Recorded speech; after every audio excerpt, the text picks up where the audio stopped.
Uh,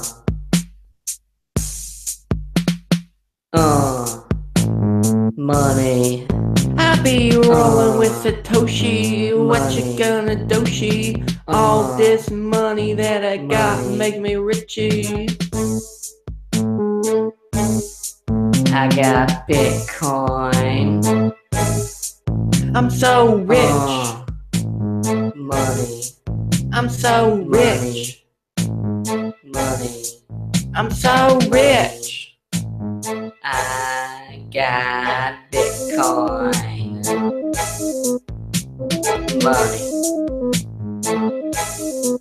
All right, ladies and gentlemen, welcome to the show. This is You, Me, and BTC episode number 202, which is crazy because last time we did a live show, it was episode 200.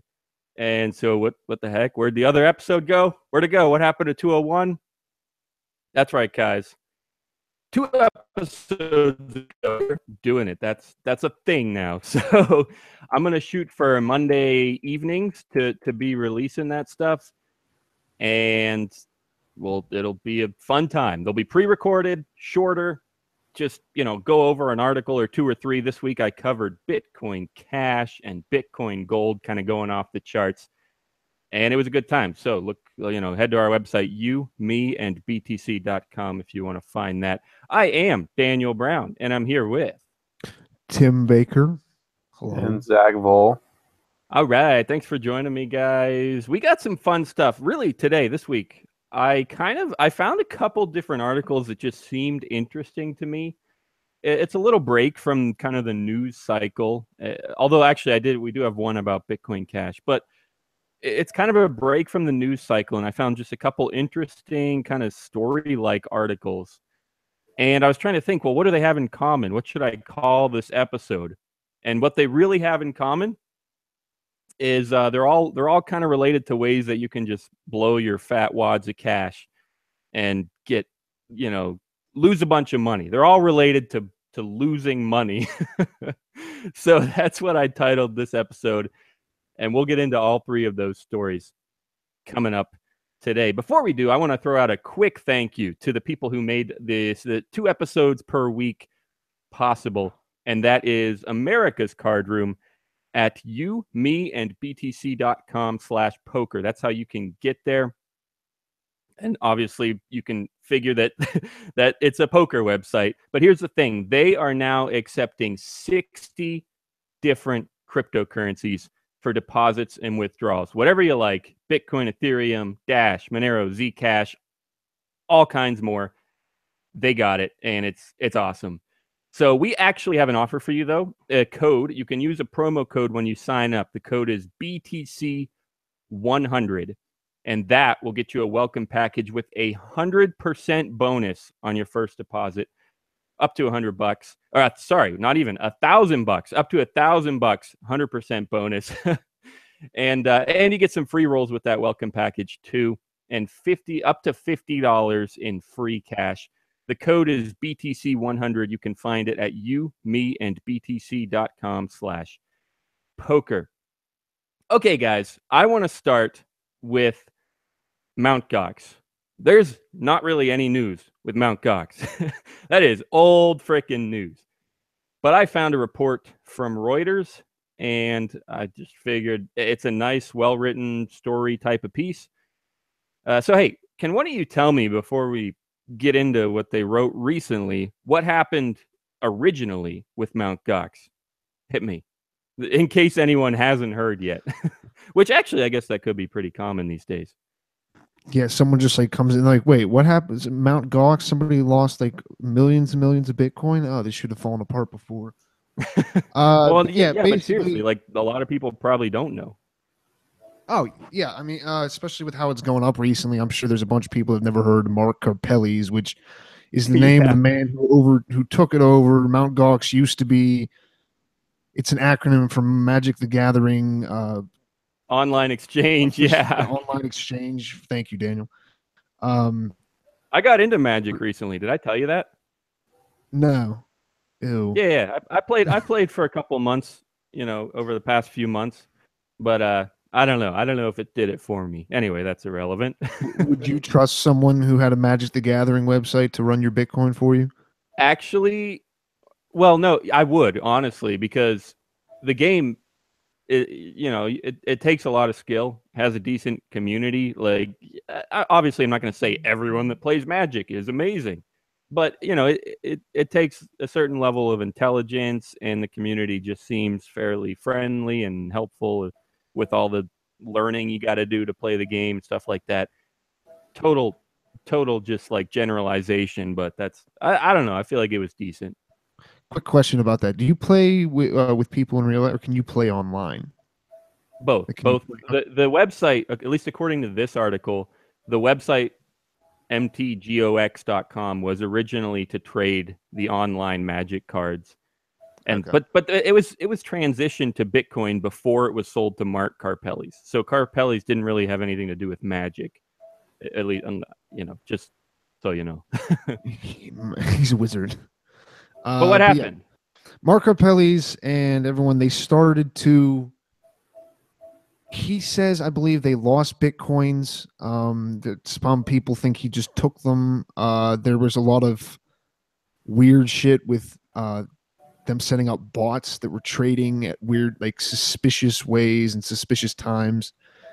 And basically, like a lot of people use the exchange. I use the exchange. Daniel used the exchange. John, say his name again, use the exchange. But John Douche. yeah, John I got Douche, in may touch he with him. ever. Said he wants to be back, so we'll see. No promises. He's doing it for all of you people, not for us. He Mark Carpelli's and Mt. Gox, they did pretty well for a while. A lot of people use them. They were one of the biggest. They're based out of Japan. So I don't really know the economic laws there, but what's your also. Well, how's your racism meter on Japan? Is that something that would be like, yeah, I'm not trusting my money over there? No, I have no problem with that. I feel like they're probably too good with money and all this stuff. Like I would probably trust them over. I was going to say San Francisco, but I'm not really sure. Just because at this point the government will fuck you over. But going back, before Daniel tries to drag me into saying something I shouldn't, what happened, like I said, they had the reputation. Everyone was using them. Everyone was putting money in there until it all started to kind of fall apart. And then everyone tried to take their money out. There were shortages, obviously, because they didn't have as much Bitcoin as there actually was, or as they said there was. Yeah. And why I mentioned in Japan earlier is there's issues with it's international, but what I know of is as U.S. customers is it's hard for them to do things like that, or it's hard for me to go and actually get a repayment from him or get any kind of what someone would call justice for it. I don't remember. I probably lost actually what would amount to a decent amount of money now, but back then was nothing. It's probably like $100 or something now. But anyway, going all the way back, Mt. Gox, it fell apart. People lost their money. The Japanese courts have been dealing with Carpelli's. I actually got a letter. This was about over 3 years ago. Yeah. Where it was just this thing like, well, if you'd like to claim this, and then the rest of it was just in Japanese, and I couldn't really read it. But there are some people who literally lost, like even back then, millions of dollars in Mt. Gox. So they're like, I am not giving up on this. So that's why it's still in the news and people are still talking about it, because it hasn't been resolved. Oh yeah, exactly. It's still going on, and that's partly what this article is about. Is how people don't really expect anything to be resolved, even in the next few years. And yeah, and you're right. People had a lot in there. That it's saying that this article also says that at the time of the bankruptcy, the Bitcoins were worth about $483 each, and they did an interview with someone who had 175 in there. So I'm going to type into Google 483 times 175. Just as an example, that's somebody that had 84 grand in Mt. Gox. So at that time, and now obviously it's way more. So Zach, I want to ask you, because you came into Bitcoin after all this Mt. Gox stuff. So the question Yeah. for someone like you is like, what was the perception at the time when you never heard about Bitcoin, but you're getting into it and you hear about something like Mt. Gox? How does that affect your perception when you first got into Bitcoin and even now today? Like, what's your opinion of the whole thing? Yeah, so I think I was pretty lucky when I got into Bitcoin, and now talking with people, because you made an interesting point when we first started this conversation that it seems like, and it was true, I guess, when I started getting into it, everyone knew about Bitcoin and Mt. Gox, but it would kind of make sense, and I think it's generally true. People don't necessarily talk about it as much anymore, and they've sort of maybe moved on, and new people don't really know what it is. Obviously not true for everybody, but I would say a significant amount of new people don't necessarily know what it is. But when I was getting in, I was lucky because it was very early on. It was very clearly differentiated for me by people by you and other people that I talked to that Bitcoin and Mt. Gox are not to conflate the two. Like Mt. Gox is a centralized layer on top of or that facilitates Bitcoin exchange and that sort of thing. But then other people who were getting into it with me around the same time, they had, which I assume to be something that a lot of people who got into it around that time thought. They were like, "Oh, I don't really trust this. I don't believe it. Look what happened at Mt. Gox. Like that could happen to Bitcoin or anyone else who tries to change it." So my experience was, it didn't really affect me. I just saw it as something sort of attached to Bitcoin that didn't end up well. But a lot of people saw it as Bitcoin, and oh shit, well, Mt. Gox went under, and everything else could follow that later on or eventually. Who knows when? Yeah, it's crazy if you think about it. I mean, also in this article, if you want to find this article, you can go to our landing page, which I haven't mentioned yet today. It's btc.com/live if you're listening this week. If you're listening in the future, if you want to get to this specific episode or any episode, you can use the format like this: btc.com/E202. And that'll take you to this episode. And then you can find the links to all these stories that we're going to cover today. But what was I going to say? Oh, yeah, they say in this article that at times Mt. Gox handled 80%, 90% of all Bitcoin trade.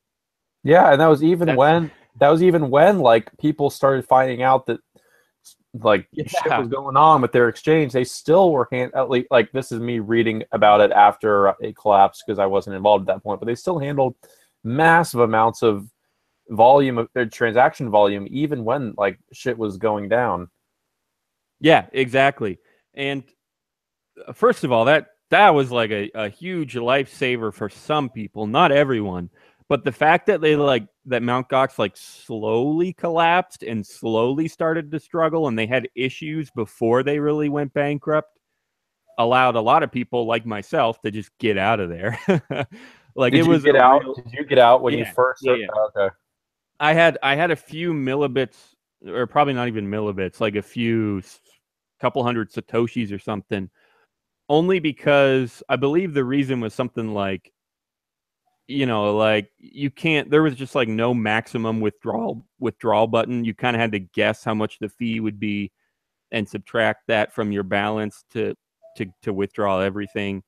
And I didn't feel like doing the math, so I just like took my total balance minus like 1 millibit and withdrew that, and part of the remaining paid for the fee, and then whatever was left, a few satoshis were left over. I believe that's roughly when it went down. I just had a super tiny amount.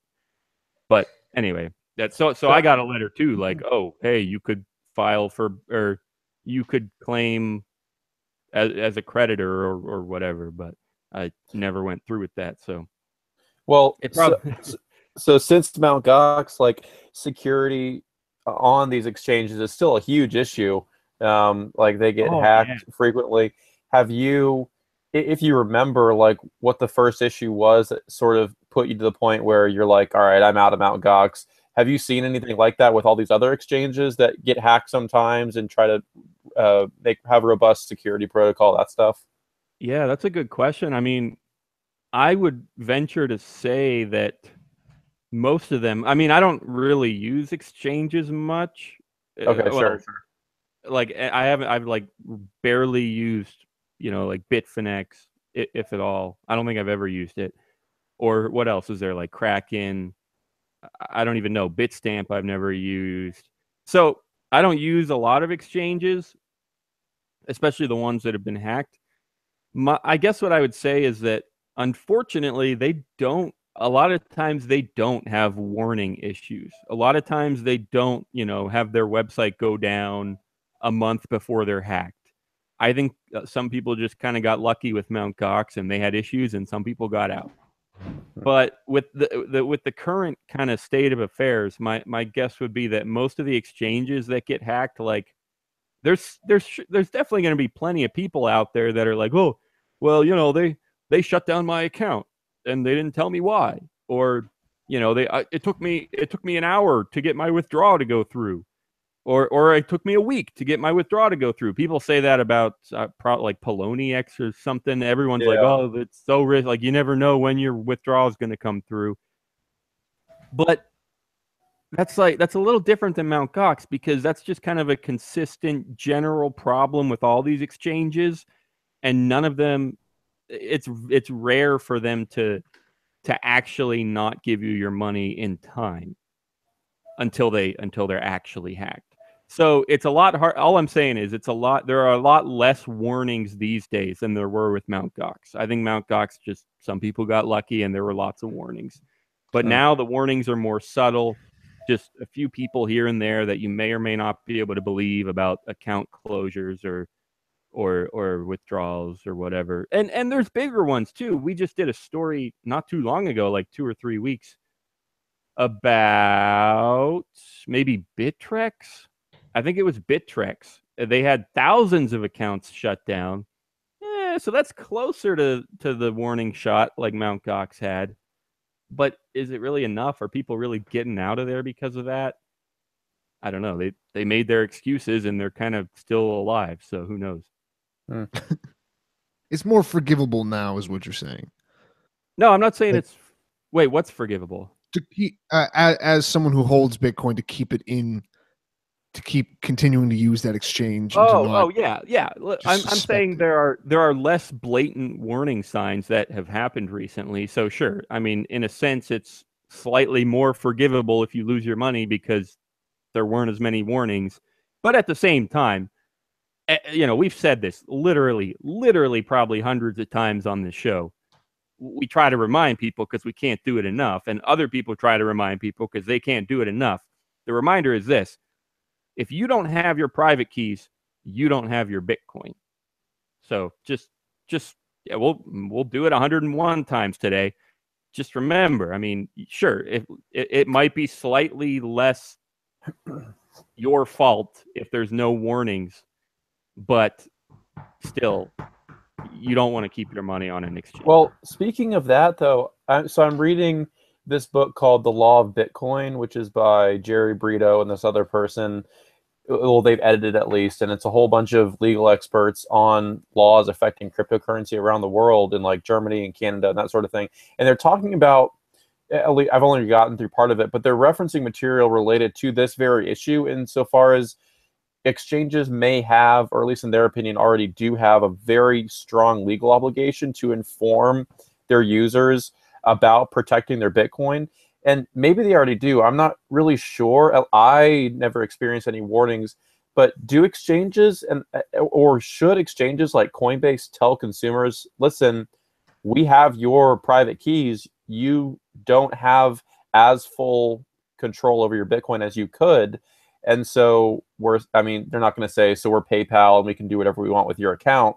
But it seems like consumers should have a right to know that they don't have complete power over any funds they leave on these exchanges. I don't know. That's a good question. As far as like consumer protection laws and that sort of thing. And that's what this book is like, one of the things it addresses. And it makes sense to me. Like, I wonder how many new people, like Coinbase says, we added 1 million accounts last month. How many of them know that they don't have full control over their Bitcoins? Right. I don't know. I don't know how I would answer that question. I guess I would basically say, like, it's the responsibility of, regardless of the industry, whether it's Bitcoin or the grocery store or whatever, I would probably tend to put a lot of liability on the consumer. Where, I mean, it's just sure, like if Coinbase screws you over, yes, it's Coinbase's fault. But still, as a consumer, you just have to be aware. You just have to be, you have to research something before you dump $1,000 or $10,000 into it.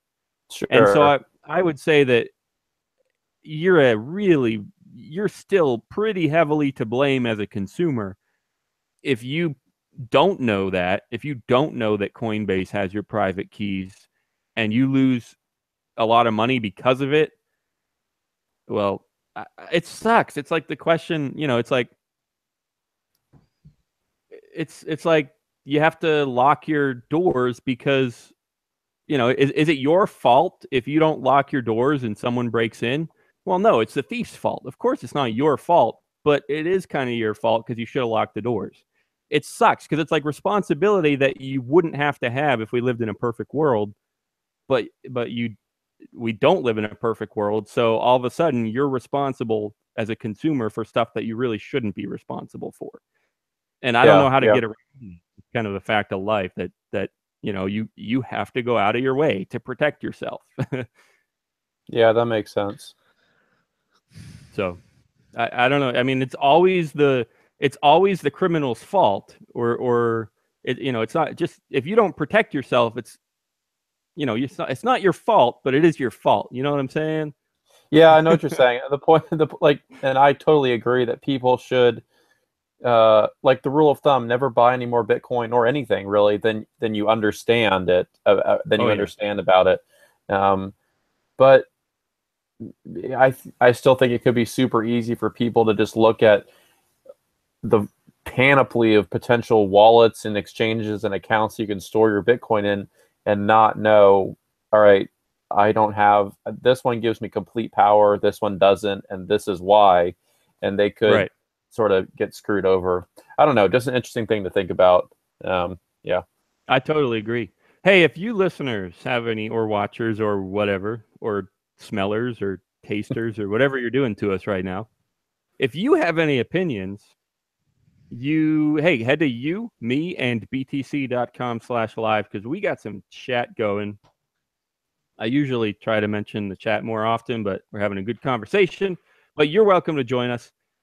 We got Rick in the chats just saying hello. That was a little while ago. He said he thought that Japan he thinks it's the safest place in the world to live. I'd love to see some data on that. I don't know how they're defining. I looked it up in the chat. Oh, okay. It's Iceland and Canada's above it somehow. I don't know. Canada's above Iceland, but Iceland is the safest place to live? No, Canada's above Japan. Japan's okay. Okay, wait. Japan is number 10. Okay. I mean, I'm sure there are different lists that judge it different ways. But yeah, so it's the Global Peace Index, Daniel. Oh, okay, that's the one. We're good. NY Cartoons, welcome to the chat. Thanks for joining us. Is Mark Carpelli's in the big house, in jail with no bail? Song from the Fat Boys. No, according to this article, he is. What did it say? I know they said he couldn't leave Japan, but he's probably in like house or nope, that's someone else. He couldn't leave Japan. Right. Or something. What'd you say? Wasn't he based out of Hong Kong originally, or why is he in Japan now? Maybe I missed that part of the story. Well, Japan is where Mount Gox was. I thought it was Hong Kong. All right, never mind. I'm lost. Yeah. No, yeah, that's why we were joking about Japan. Oh. But yeah, so that's. Oh, yeah. So anyway, he can't leave Japan. That's I at least remember reading that. I don't know the other details about his current status. And also, NY Cartoon says he likes Shapeshift for small transactions. I've heard good things about him. And yeah, you can do small transactions, and there's still an element of trust because you give them your coins.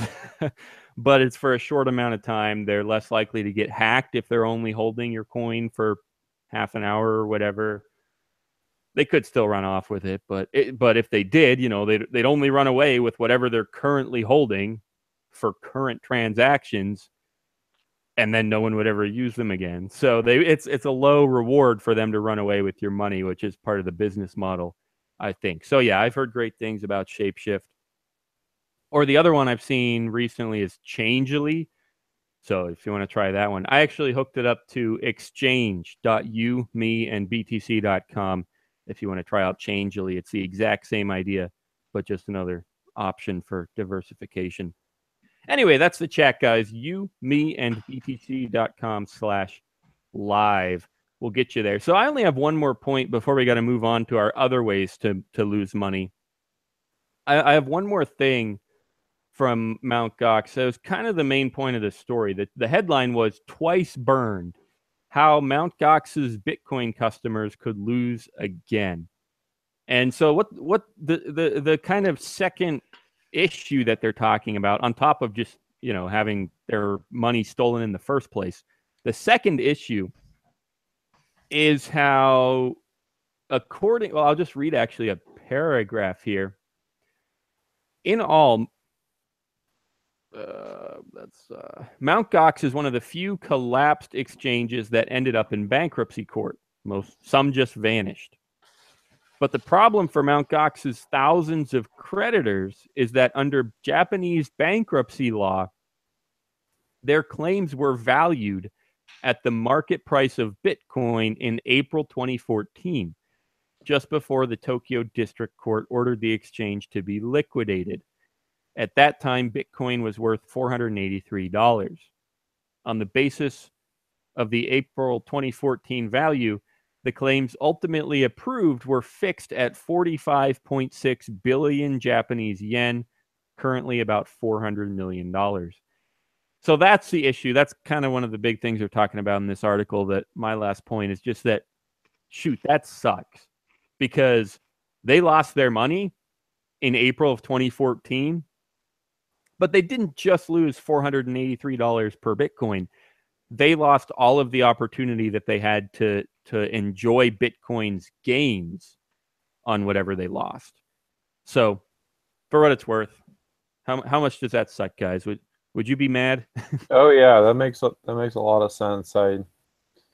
Yeah. It's like, I mean, occasionally I could see if some laws, I have no idea what they are in Japan, but I could see some laws that would be like, well, market price plus interest, where interest is like the standard rate of like 0.1% or even 1% or 2%, which is nothing compared to Bitcoin's actual gains.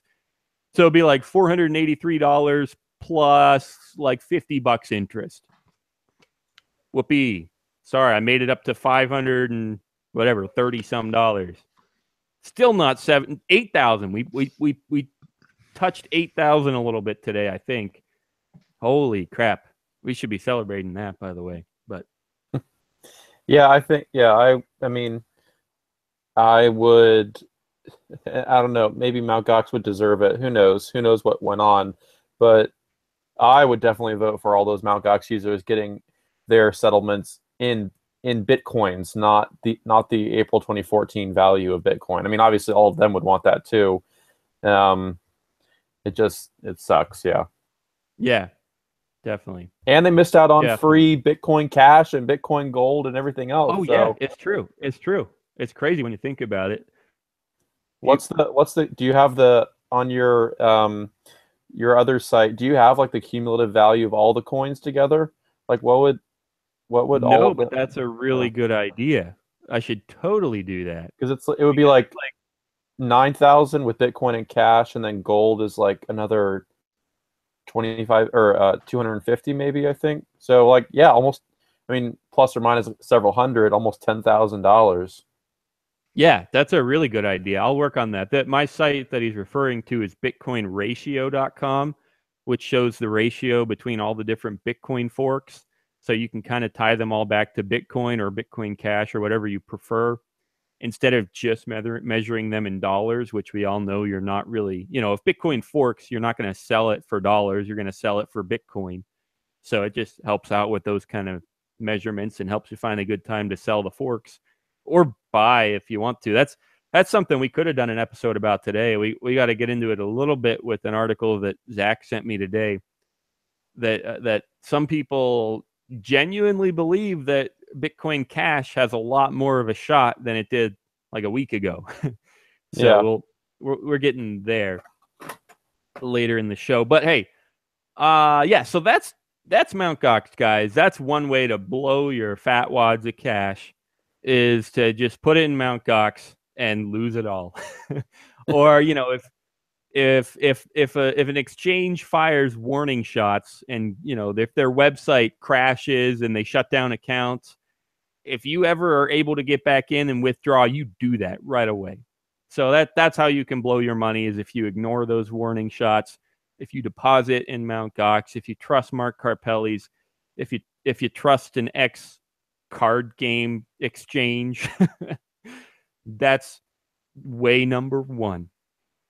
The other one is that I want to do next is about tulips. What the heck, tulips? Why are we talking about tulips? Tulips. WTF tulips? Well, there's a couple of reasons. It just kind of caught my interest. It's a bit of an economic tale. It's a philosophical tale. We talk about philosophy a lot on this show, and liberty and stuff like that. It's a historical tale. There's nothing wrong with history and trying to learn from it or learn from the lies of history. So I just thought it would be fun. And I saw some Bitcoin people posting this because it does have some correlations. Because the theory, well, all right, let's lay out the tulip story. And what I want to know, the same as I did for the first story, what do you guys know about the tulip fever of the 17th century? Do either of you know about it or have any guesses? Well, I read it. I know about it, and I should be more well versed in it. There's a movie called Tulip Fever also, but I don't think it has anything. Actually, it does have something to do, if I'm remembering correctly. I don't remember. But like Tulip Fever comes from tulip mania in Amsterdam during the 17th century, I think. Yep. And that's all I remember. So okay, that's all right. That's all right. What else do you know, Tim? Or at least the common story? Do you know what a lot of people say about it? Like I said, I just read it, so it's just one of the. Yeah. So tell me. It's normally used as people's argument against why even something as delicate and as inconsequential as a tulip can ruin people's lives through the evils of capitalism and trade and just terror. You're right. It's terrible because what happens is the root of the story is just a giant bubble. That's what I was trying to get out of one of you two. That's the story. Oh, yeah. Is that there was It's a classic bubble story, and I just googled it. I should have remembered. So it's like the classic bubble story because people were using tulip bulbs as a sort of like makeshift currency. Yeah, exactly. And they were rare to an extent, and there were different kinds that were more or less rare, and they could try to make more kinds by breeding them correctly. Kind of sounds like forks or altcoins. Huh. But yeah, so yeah, the root is just it was a giant bubble. One of the stories that I heard, and there's a lot like them, is like, oh, well, there was an orphanage that thought they could make 10x their money on tulips, and they put all their money in and lost it all, or stuff like that, and then kids are living on the street or whatever. And the story here is actually like, hey, by the way, there actually never was a real tulip fever. Sorry to burst your bubble, but from the Smithsonian magazine. So I don't know, maybe we can't trust them. I mean, that's the government run museum, right? I mean, the National Federal Museum or something. I don't know. But Dude, they're all government run, man. well, actually, that's fairly true. They take our taxes and feed us lies. Motherfuckers. Yeah. I'm gonna skip to about 2/3 of the way through because it's another fairly lengthy piece with a lot of backstory, and it's a great read. So once again, the show notes are at btc.com/E202. We'll get you there anytime. But yeah, so there's a lot of good backstory about, this is how they bred them, this is where they started, this is when they started, and yeah, a lot of people were involved with trading them, and this is why they were valuable, and this is how they made even more rare ones, and they tried to figure out how they could breed these specially colored ones, and some people successfully did it, and we now know that it was actually a virus that made them colored certain ways and all kinds of stuff. All kinds of great backstory about that kind of stuff. And here, I'll just pick up a few paragraphs, like I said, maybe the third half of the way in or something. Here's where the myth comes into play.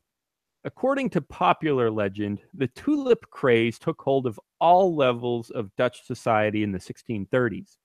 The rage, this is quote, the rage among the Dutch to possess them was so great that the ordinary industry of the country was neglected, and the population, even to its lowest dregs, embarked in the tulip trade, end quote, wrote Scottish journalist Charles Mackay in his popular 1841 work, Extraordinary Popular Delusions and the Madness of Crowds. That's got to be a fun book, The Madness of Crowds. I think I've heard somebody talk about that before, and I've always thought it'd probably be a good idea to read it. Yeah, probably. According to the narrative, everyone from the wealthiest merchants to the poorest chimney sweeps jumped into the tulip fray, buying bulbs at high prices and selling them for even more. Companies formed just to deal with the tulip trade, which reached a fever pitch in late 1636, but by February 1637, the bottom fell out of the market. More and more people defaulted on their agreement to buy tulips at the prices they'd promised, and the traders who had already made their payments were left in debt or bankrupted. At least that's what has always been claimed. So that's the story. Now, I got two more paragraphs, short ones, that contradict that to an extent, and then we got to talk about how this has to do with Bitcoin. Back to the story. In fact, quote, there weren't that many people involved in, and the economic repercussions were pretty minor, Goldgar says. I couldn't find anybody that went bankrupt. If there had been really a wholesale destruction of the economy, as the myth suggests, that would have been a much harder thing to face. That's not to say that everything about the story is wrong. Merchants really did engage in frantic tulip trade, and they paid incredibly high prices for some bulbs. And when a number of buyers announced they couldn't pay the high price previously agreed upon, the market did fall apart and cause a small crisis, but only because it undermined social expectations. So there you go. They're saying that there wasn't really a crazy craze. And yeah, the prices went really high and people loved them, but they didn't quite fall as hard as people said. The only reason that it had a bit of a issue is because tulips were socially exciting and interesting and all that kind of stuff. So what do you think, guys? I got to ask you about the possibility of Bitcoin being in a bubble, because of course, with these prices, record high of 8K today, like we said, with these prices, obviously a bubble is a pretty hot topic or possibility for some people. So let's just start there, guys. What do you think? Is that a real possibility? How quickly do you think the floor could fall out of this one? I think so short answer is no, I don't. I think like ICOs are definitely a bubble. People are just throwing money at it. I don't even think altcoins are a bubble, because they just pop. If it is a bubble, they fluctuate wildly all the time. And I don't think Bitcoin is either. I think one of the key reasons why that's true is because unlike, well, before now at least, we thought tulips and then like the stock market, when it appreciates and then collapses, and currencies all over the world, that sort of thing. Actually, not so much currencies, but like things people invest in that manifest themselves to be bubbles. The housing market, for example, people join it overwhelmingly because of past performance and think, oh yeah, it'll continue the way it is. And in my opinion, at least, and this could be stupid, but my opinion is enough people, obviously some people do join Bitcoin for that reason. They're like, wow, it's increased over 800% over the past year. I want some of that. And they just buy it because it's done well in the past. But like the more level-headed people, which I think is an overwhelming majority of people in Bitcoin, don't really care about how it's performed in the past because they've seen the 2015 crash from 1500 to 300 and crashes from whatever it was earlier towards the end of the summer, 4,000 or 2,500 or something to 1,900. These huge crashes, and we just don't really care because our time horizons are so far in the future, and that's where our perspective is in the future. Instead, so we don't give a shit about past performance, is essentially what I'm saying. And bubbles are created because people only look at past performance and then buy in, hoping that it will be continued into the future, Right. and then they get burned. Does that make sense? Yeah, I would generally agree with that. It's like unlike tulips clearly, they might have scarcity and that might have a certain level of value for a little while. But for the most part, tulips, like, I mean, what value do they have, right? Now, a lot of people say that about Bitcoin. Well, what the heck? What kind of value does Bitcoin have? It's worthless. And in some ways, you can agree with that and say, like, well, okay, yeah, you're right. They're not physical, so you can't.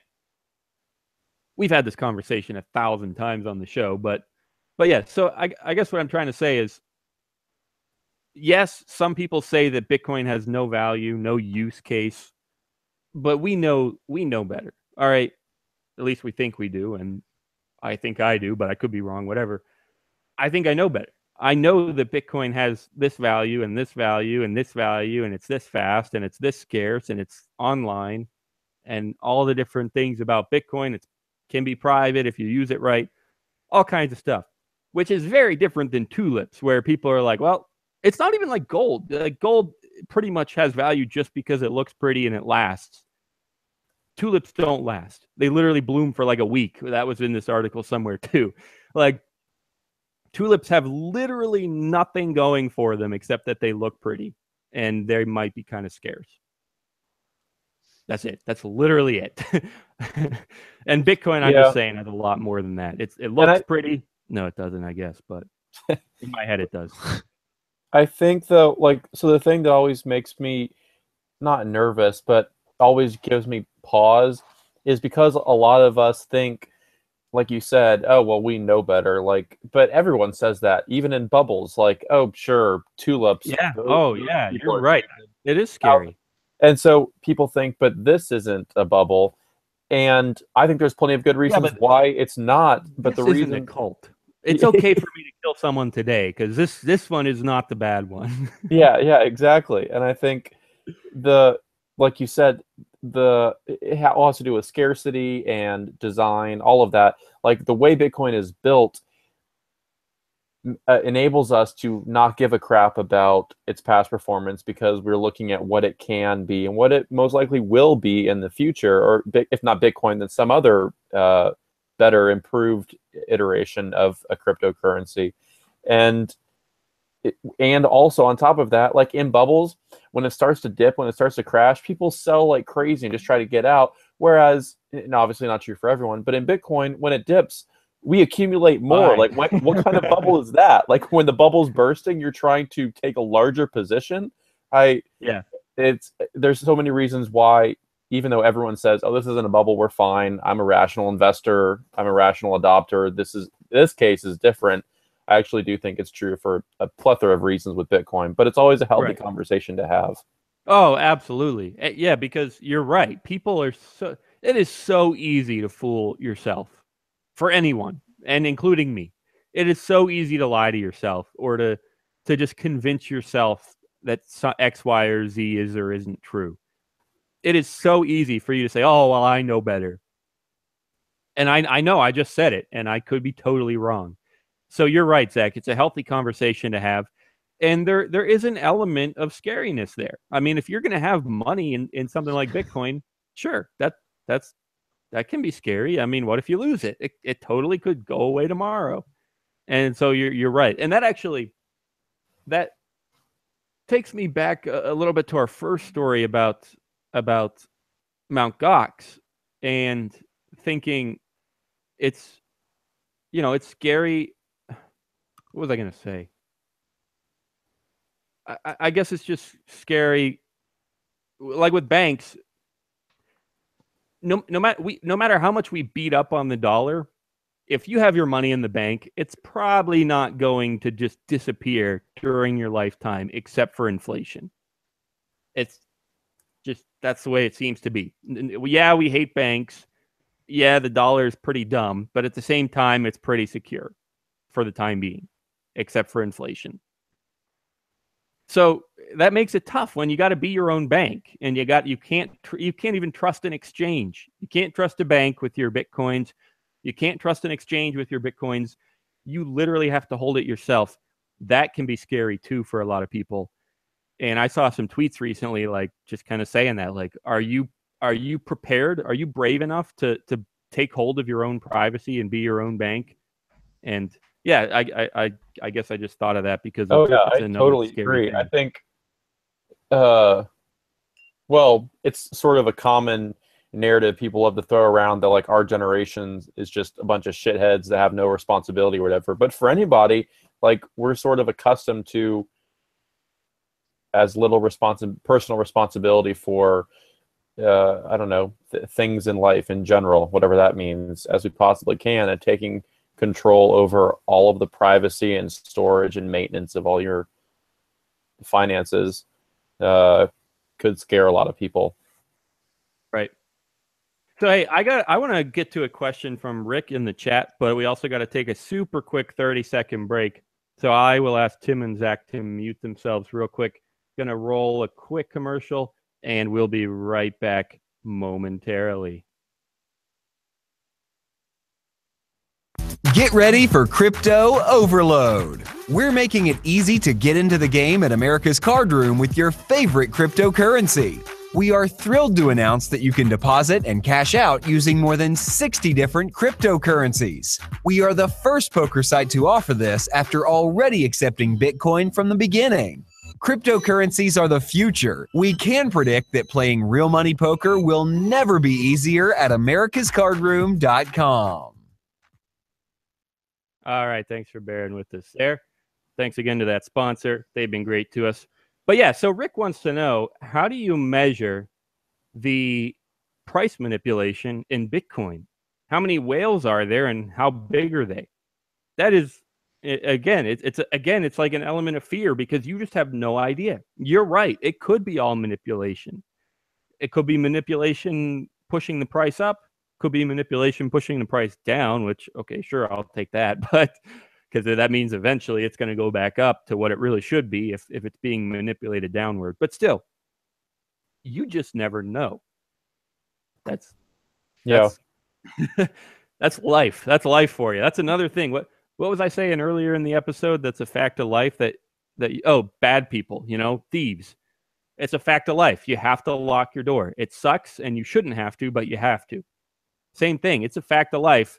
You could lose your investments. You shouldn't have to, but you might have to. So there it is.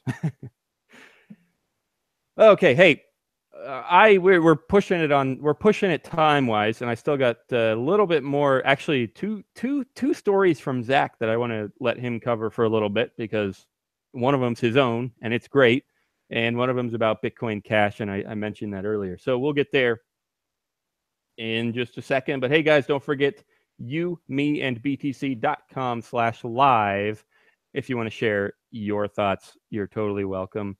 And Encourage to NY Cartoons is sending everyone tulips. So thanks for that, dude. I love flowers. Flowers for everyone. Okay, Zach, hit me. What's up? I liked your. I posted another one in your insane coin offering series, and I actually I wanted to kind of consider that the third way that you can blow your fat wads of cash. The second one was on tulips, or maybe even Bitcoin. You never know. You could buy a bubble and blow flat. I just love saying blowing fat wads of cash, so I'm just gonna keep saying that. But yeah, so that's way number 2 is buying tulips or Bitcoin when it's expensive or anything that's in a bubble or whatever.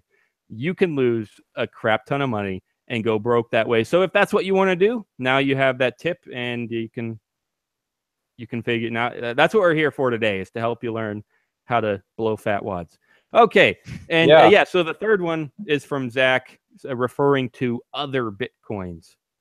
Yeah, so the third article in this series so this article isn't so much on ICOs, it's just on absurd stuff, on a whole bunch of Bitcoins and Ethereums, and just how people love to knock off or borrow the name and create a new token that has Bitcoin or Ethereum or Bit or Block or any sort of crypto word in it and try and make money off of it. So part of this article, which you can find at YMBTC.com, it's called Insane Coin Offerings. Everything is Bitcoin, just listed off to the right there under recent posts. There are over 17 different coins that have the full word Bitcoin in it, as if there's some sort of like relative cousin coin of Bitcoin. Right. And I list all of them, and including Bitcoin Cash and Bitcoin Gold and Silver and Unlimited and Bitcoin 21 and First Bitcoin and Anti-Bitcoin and Bitcoin Planet and Light Bitcoin and Bitcoin Fast and Bitcoin Quick and eBitcoin and Bitcoin Dark and Bitcoin Plus. All these. I had fun last night. I had to find a bunch of logos for all those different Bitcoins, and I found this image, and I put them on all the Lego people just as kind of. I love that image. Yeah. So that's literally what that image describes these coins, because they're all just copycats of each other that try to be cool by having the word Bitcoin in it, but they're stupid and not cool. But if you want to blow your money, this is way number 3. You can go all in and hodl all of these coins as much as your money can buy, and come back in 12 months and let us know how it goes. If I had to pick one, I might pick like anti-Bitcoin, because that means if Bitcoin doesn't survive, at least I got anti-Bitcoin that's going to win out. Yeah, anti-Bitcoin, and then there's Ethereum, what I thought was like an Ethereum equivalent called After Ether, like some sort of post-apocalyptic Ethereum. I don't know, but yeah, buy anti-Bitcoin. Although anti-Bitcoin says it's not anti-Bitcoin. It's not a project to fight Bitcoin. It's just an alternative to currency that tries to prevent what's going on with Bitcoin and other currencies. So, I mean, what's going on in Bitcoin right now is that the price is at $8,000. So if you're trying to prevent that, I mean, yeah, that's a great way to lose your money. So I don't know. That's all I have to say on that. Let me know what you think. I didn't realize this until just today, but the picture is even better with your title.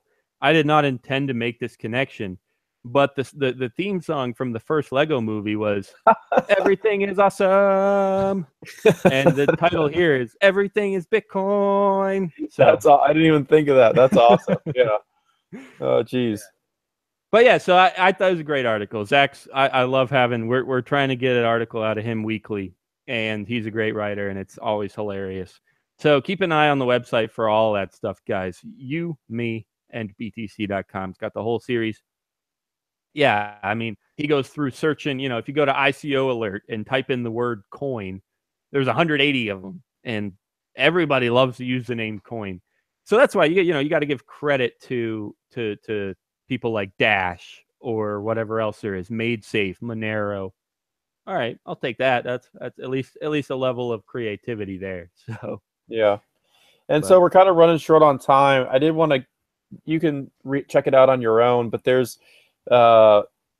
a pretty good article in my opinion. At least pretty good, as in like it's not rash or just absurd. It's decently well reasoned. And somebody I love following on Instagram, or not Instagram, Twitter, is 2-Bit Idiot.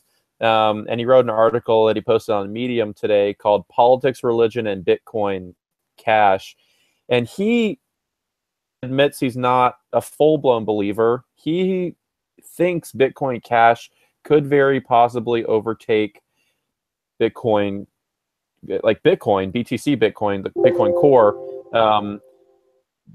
and he goes through a list of exchanges and how they're handling this issue and the controversy he sees, and he highlights even like the toxicity within Bitcoin Core and how he thinks that that's like a hallmark of bad stuff going on, which we've talked about before in a couple different episodes. It's a very good article. Medium says it's about a 14-minute read if you have 14 minutes to spare. Instead of going on Browsers, go on Medium and read this. But he concludes, which is an interesting note, I guess maybe we can wrap up on or something, but he gives, right now, he says, a 20% chance of eclipsing Bitcoin Core, and then says, either way, I'm hodling both.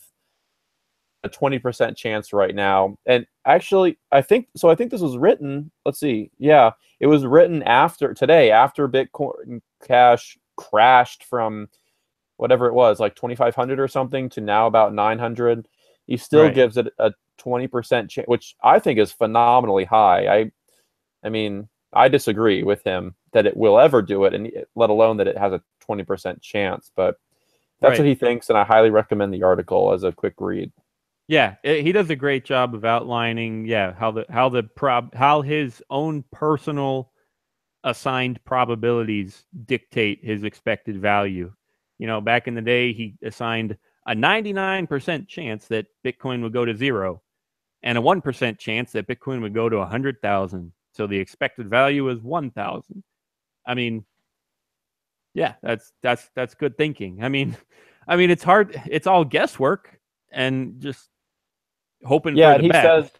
He says his article is whatever he said, like informed guessing or something. He used a different word, I can't remember. And he's like a smart guy. He lays it out, and I respect him even though I disagree. But yeah. Yep. And yeah, that I will almost I think it's safe to say that we'll have at least a couple more episodes about Bitcoin Cash and trying to decide how realistic we really think it is, if it's going to take over or not. Although they're also forking again, right? I didn't read up on it. I just remember. Oh yeah. I saw a hashtag. What was it? Hashtag Bitcoin Classic. Like, okay, go for it, guys. Have fun. And I think Bitcoin Silver is forking too, which is odd because they already have an ICO going on for Bitcoin Silver. I just heard rumors about it. I don't know if it's true, but yeah. It's crazy. We were right. Our prediction about forks being the next big thing, totally right already. Yeah.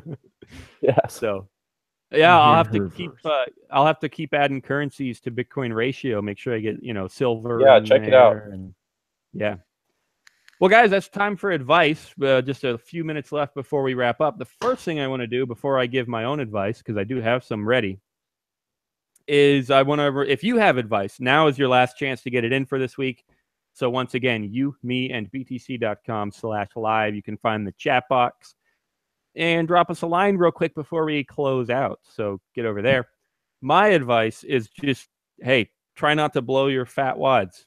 You do not want that to happen. It's scary out there, having money, handling money, being your own bank. It's dead scary, and you got to try not to go completely broke without even trying. So if that's what you were going for, if you want to be completely broke, that's why we did this episode. Now you know how. You can, dump your money into Mt. Gox, dump your money into tulips, and dump your money into Bitcoin Z or whatever the heck else they have. Actually, Bitcoin Z is I like zero knowledge proofs a lot. I would give that more validity than probably the other ones, but I haven't researched any of them. So anyway, point is, the first Bitcoin, which is definitely not the first Bitcoin, but whatever. So that's how you can blow all your money. Dump it into those coins, or maybe not. Could be wrong. So, all right, what do you got for us, guys? Advice, and then we're peacing out. My advice don't lose your is- money. What? My advice is to. Oh shit! I don't have it. Okay, go for it, Tim. Wait. Zach said something before. I'm going to steal his. Talked about we're kind of treated to be like you just don't think about this. Like the best possible thing you can have is just to be. Oh, you don't have to worry about your bank. You don't have to worry about any of this because not having to worry about yourself and about that stuff is good. Try to do stuff where you have to worry about yourself because if nothing else, it just makes you more conscious of what you're doing with your life or it helps you save money because you go, oh, wait, this is fucked up and I should probably not have my Bitcoin sitting there or my dollars sitting in a bank. Like if the world's going apart, just get your dollars too. Although I don't really know. Dollars a bubble. There's your advice. I don't know. Get out while you can. That's all true. Another one I could throw out there is just lock your doors, right? It sucks, but protect yourself. Go ahead, Zach. Yeah, I was going to say, I'll echo Tim a little bit. Take some risk, because risk's fun and cryptocurrency is a great place to do it. And risk means you have to take responsibility for the loss if it pans out or doesn't pan out. But if it does, like a risk that pays off feels pretty fucking good. So take some risk, go all in on Bitcoin Cash, and let us know how it goes or something. I don't know, but probably don't take that risk. But yeah, take some risk, mess around with altcoins, Bitcoin Quick or some shit, and yeah, live it up. Yeah, it's true. We can say that because we're young, so we're some of the. It's easy for us to take risks, and probably healthy for us to take risks. So we're going to give you that advice, whether it's good advice or not. Yeah, and I know we're running low on time, but I had that conversation with some friends about Bitcoin. They're like, "What if you lose everything? Like, what if it goes to zero?" And I told them honestly that I'm 100% okay because I'm young, I have a good job, education. If everything I have in Bitcoin right now evaporates tomorrow, I'm still in a very good position, and that's just my approach to it. So. Take some risk. And we should. I mean, not everyone is in that position, so we'll go ahead and express some thankfulness for that, I suppose.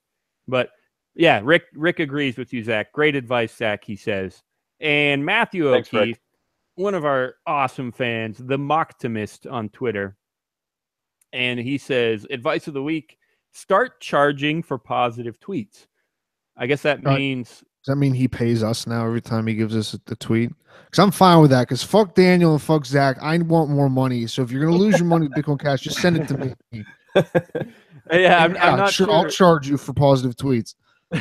I'm not sure who's charging who for positive tweets about what, but I think he's trying to confuse us. Yeah, maybe he is. But seriously, Maddie's an awesome follower. So. Thanks for listening. I'm getting some love in this chat. Shout out to NY Cartoons. He agrees with me. I forget what I was saying about the past BTC value. Oh, probably about the bubbles and yeah. Maddie says optimistic Tim. Yeah, Tim's never optimistic. Rarely. Excuse me. All right, guys, it's been a blast. It's time for us to wrap it up because we could talk all night. That's why I try to keep it right at an hour every night. This has been You, Me, and BTC, episode 202. In the meantime, until I guess, like I said, we'll shoot for Monday, although next week is a holiday week, so might throw things off a little bit. But we're going to more or less be shooting for Mondays in general to put out our extra episodes, 2 episodes a week. Thanks again to America's Card Room, You, Me, and BTC.com/poker. Thanks, John, for the music. I know we joke about you, but seriously, thanks for the music that we're currently playing on the podcast version, if you're listening there. Also, the rap at the beginning, the rap beat was from him. Lyrics were special thanks to yours truly. And yeah, until, in the meantime, check out Zach's articles, check out his other series, the other articles in the series, check out our reviews, our calculator, all of hundreds of episodes. That's at You, Me, and BTC.com. Drop us a follow at You, Me, and BTC. Come back on Monday, come back on Thursday, and have a great week. Peace out. Home dog, geez. Bye.